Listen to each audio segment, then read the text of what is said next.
Austria's fallen in love with an established politician in a traditional party. Sebastian Kurz managed to woo 30% of the electorate.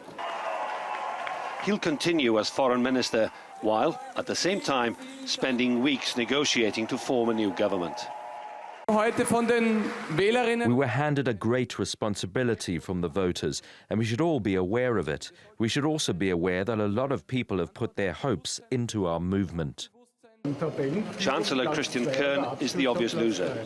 His Social Democrats may end up finishing third in these parliamentary elections.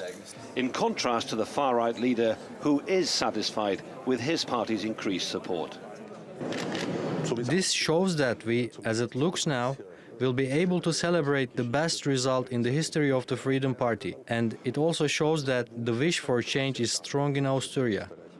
But despite an increase for conservative attitudes, there wasn't a landslide for them or the far right. But Kurtz's message did resonate with voters. He's been running a very smart and disciplined campaign, and also being a very young candidate, he was perhaps able to convince many voters that he's representing something new. It remains to be seen what comes of this, but that, I think, gave him a way to grab power here in Austria.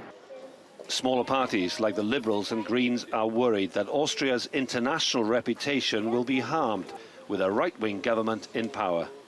We might get the first Western European government on a line with Orban, the first Western European government supported by Putin and the Russians, and the first Western European government doing real right-wing politics. And that's not just about the image of Austria, it's a real fundamental problem for the European Union.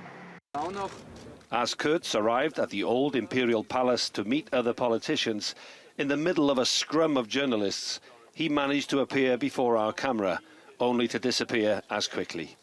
A successful career politician who temporarily lost his sense of direction. Iolo Dafydd, TRT World, Vienna.